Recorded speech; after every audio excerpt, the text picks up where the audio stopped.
ശ്രീനിവാസന് അന്ത്യാഞ്ജലി അർപ്പിക്കുകയാണ് നാട്. എറണാകുളം ടൗൺ ഹാളിലെ പൊതുദർശനത്തിന് ശേഷം ഇപ്പോൾ വീട്ടിലേക്ക് എത്തിച്ചിരിക്കുകയാണ് മൃതദേഹം. ടൗൺ ഹാളിൽ മുഖ്യമന്ത്രി, നടന്മാരായ മമ്മൂട്ടി, മോഹൻലാൽ തുടങ്ങി നിരവധി പേർ അന്തിമോപചാരം അർപ്പിക്കാനെത്തിയിരുന്നു. മൃതദേഹം കണ്ടനാട്ടെ വീട്ടിലേക്ക് എത്തിച്ചിരിക്കുന്നു. ചികിത്സയിലിരിക്കെ ഇന്ന് രാവിലെയായിരുന്നു അദ്ദേഹത്തിന്റെ അന്ത്യം. 230-ലധികം ചിത്രങ്ങളിൽ അഭിനയിച്ചിട്ടുണ്ട്. സന്ദേശം, തലയണ മന്ത്രം, ഗാന്ധിനഗർ സെക്കൻഡ് സ്ട്രീറ്റ്, സന്മനസ്സുള്ളവർക്ക് സമാധാനം, അഴകിയ രാവണൻ തുടങ്ങി മലയാളികൾക്ക് പ്രിയപ്പെട്ട നിരവധി ചിത്രങ്ങൾക്ക് തിരക്കഥ എഴുതി. നാളെ രാവിലെ 10 മണിക്ക് കണ്ടനാട്ടെ വീട്ടുവളപ്പിലാണ് സംസ്കാരം. മുഹമ്മദ് ആഷിഖ് ചേരുന്നു. ആഷിഖ്, വീട്ടിലേക്ക് എത്തിച്ചു തിരിച്ചെന്ന് മനസ്സിലാക്കുന്നു. വീട്ടിൽ പൊതുദർശനം ആരാധകർക്ക്, മറ്റ് സ്നേഹിതർക്ക് കാണാനുള്ള സൗകര്യം ഒരുക്കുന്നുണ്ടോ, ഇല്ലെങ്കിൽ കുടുംബാംഗങ്ങൾ മാത്രമാണോ?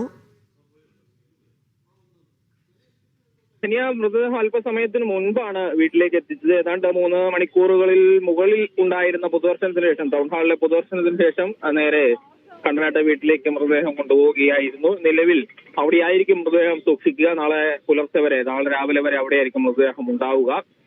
അത്യാവശ്യം ആളുകൾക്ക് വന്ന് കണ്ടു മടങ്ങാനുള്ള സംവിധാനം അവിടെ ഒരുക്കിയിട്ടുണ്ട്, വീട്ടിൽ ഒരുക്കിയിട്ടുണ്ട്. പക്ഷേ വലിയ തിരക്കുണ്ടാകാനുള്ള സാധ്യത ഒഴിവാക്കണമെന്ന അഭ്യർത്ഥനയാണ് പൊതുവിൽ പങ്കുവയ്ക്കപ്പെടുന്നത്. ഏതായാലും വലിയ തിരക്ക് ടൗൺ ഹാളിൽ തന്നെ അനുഭവപ്പെട്ടതിനാൽ തന്നെ വീട്ടിലേക്ക് വലിയ ആരാധകരുടെ ഒഴുക്കുണ്ടാവുകയില്ല എന്നാണ് പ്രതീക്ഷിക്കപ്പെടുന്നത്. നിലവിൽ ആ നിലയിലൊരു തിരക്ക് വീട്ടിൽ ഉണ്ടാകുന്നില്ല എന്ന് നമുക്ക് മനസ്സിലാക്കാം. നാളെ രാവിലെ 10 മണിയോടുകൂടി ഔദ്യോഗിക ബഹുമതിയോടുകൂടി ശ്രീനിവാസന് മലയാളം വിട നൽകും എന്ന് തന്നെ പറയാം. നിലയിൽ എല്ലാത്തരം സജ്ജീകരണങ്ങളും സംവിധാനങ്ങളും ഒരുക്കി കഴിഞ്ഞിട്ടും ഉണ്ട്. ശ്രീനിവാസനെ കുറിച്ച് നമ്മുടെ സാമൂഹിക, സാംസ്കാരിക മേഖലകളിൽ, രാഷ്ട്രീയ മേഖലകളിലുള്ള നിരവധി പേർ എല്ലാവരും തന്നെ അനുസ്മരിക്കുന്നു. ഏറ്റവും സ്നേഹത്തോടെ ഓർത്തെടുക്കുന്നു അദ്ദേഹത്തിന്റെ ഇടപെടലുകളെ കുറിച്ച്, അദ്ദേഹത്തിന്റെ കലാമേഖലയിലുള്ള സംഭാവനകളെ കുറിച്ച്, സിനിമയ്ക്ക് നൽകിയ പുതിയ മാനങ്ങളെ കുറിച്ച് എല്ലാവരും തന്നെ നിരന്തരം ഓർത്തെടുക്കുന്ന ഒരു പകലായിരുന്നു കഴിഞ്ഞു പോയത്. എല്ലാ തവണയും ശ്രീനിവാസനെ കുറിച്ച് സംസാരിക്കുമ്പോൾ നമുക്ക് പറഞ്ഞു തീരാനാവാത്തത്ര കാര്യങ്ങൾ എല്ലാ കാലത്തും ഉണ്ടായിരുന്നു. ശ്രീനിവാസന്റെ സംഭാവനകളെ കുറിച്ച്, അയാളുടെ രാഷ്ട്രീയത്തെ കുറിച്ച്, അയാളുടെ ഇടപെടലുകളെ കുറിച്ചൊക്കെയും പറയുമ്പോൾ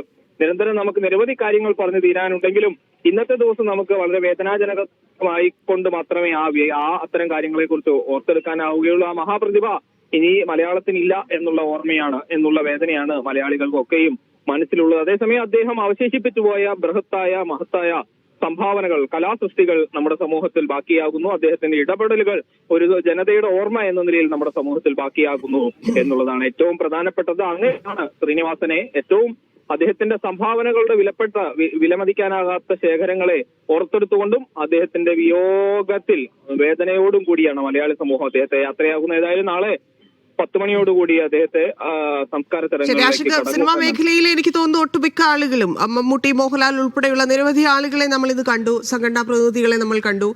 ഇനി ആരെങ്കിലും പ്രത്യേകമായിട്ട് എത്താൻ ഉണ്ടോ? അതുമായി ബന്ധപ്പെട്ടുള്ള വിവരങ്ങൾ ലഭ്യമായിട്ടുണ്ടോ? ഒപ്പം തന്നെ രാഷ്ട്രീയക്കാരുമായും ബന്ധം സൂക്ഷിച്ചിരുന്ന ആളാണ്, മുഖ്യമന്ത്രി ഉൾപ്പെടെ വന്ന് കണ്ടുപോയിട്ടുണ്ട്. അപ്പം ഇനി ആരൊക്കെയാണ് അദ്ദേഹത്തെ അവസാനമായി കാണാൻ എത്താനുള്ളത്? അത് മാത്രമല്ല, ടൗൺ ഹാളിൽ പൊതുദർശനത്തിന്റെ സമയത്തിൽ തീർന്നിരുന്നില്ല അത്രയധികം ആരാധകർ. സ്വാഭാവികമായിട്ടും നമുക്കറിയാമല്ലോ, 10-45 വർഷം മലയാളികൾക്കിടയിൽ ജീവിച്ച മനുഷ്യനാണ്. അപ്പോൾ സ്വാഭാവികമായിട്ടും അത്രയധികം ആളുകൾ ഇനിയും കാണാൻ എത്താനുള്ള സാധ്യതയുണ്ട്. അതിന്റെ വിവരങ്ങൾ എങ്ങനെയാണ്? തീർച്ചയായും തന്നെ ചൂണ്ടിക്കാണിച്ചതുപോലെ വിവിധ മേഖലകളിൽ നിന്നുള്ള ആളുകൾ, രാഷ്ട്രീയ മേഖലകളിൽ നിന്ന് പ്രത്യേകം തന്നെയും വിവിധ രാഷ്ട്രീയ കക്ഷികളിൽ നിന്നുള്ള ആളുകൾ എത്തി സന്ദർശനം നടത്തി മടങ്ങുന്ന കാഴ്ച ടൗൺ ഹാളിൽ കാണാമായിരുന്നു. പ്രധാനപ്പെട്ട രാഷ്ട്രീയ നേതാക്കളൊക്കെയും എത്തി എന്ന് പറയാം. മുഖ്യമന്ത്രിയെ കൂടാതെ ഹൈബി ഈഡൻ എത്തിയിരുന്നു. ആ നിലയ്ക്ക് വിവിധ രാഷ്ട്രീയ കക്ഷികളിൽ നിന്നുള്ള ആളുകൾ എല്ലാവരും തന്നെയും എത്തി മടങ്ങിയിരിക്കുന്നു എന്നാണ് നിലവിൽ കണക്കാക്കുന്നത്. ഇനി ആരും തന്നെയും എത്താൻ ഇല്ല എന്നുള്ളത്. പക്ഷേ നേരിട്ടെത്തി അന്ത്യോപചാരം അർപ്പിക്കാൻ കഴിയാത്ത ആളുകൾ പോലും സോഷ്യൽ മീഡിയയിലുമൊക്കെ, ഇപ്പൊ MP ഗോവിന്ദൻ മാസ്റ്ററെ പോലുള്ള ആളുകളൊക്കെ അത് വളരെ ഹൃദയസ്പർക്കായ വരികളാണ് സോഷ്യൽ മീഡിയയിലെല്ലാം പങ്കുവച്ചിരിക്കുന്നത്. അങ്ങനെ സോഷ്യൽ മീഡിയ പൂർണ്ണമായും ശ്രീനിവാസന്റെ ഓർമ്മകൾ കൊണ്ട് നിറയുന്ന ഒരു കാഴ്ച കൂടി ഇന്നത്തെ പകൽ നമുക്ക് കാണാൻ കഴിഞ്ഞു എന്നുള്ളതാണ്. ധന്യ ചോദിച്ച ചോദ്യത്തിന് ഇനി ആരെങ്കിലും എത്താനുണ്ടോ എന്നുള്ളതാണ്. ഇനിയും ആളുകൾ എത്താനുണ്ട് എന്ന് തന്നെ നമുക്കതിന് മറുപടി പറയാം. കാരണം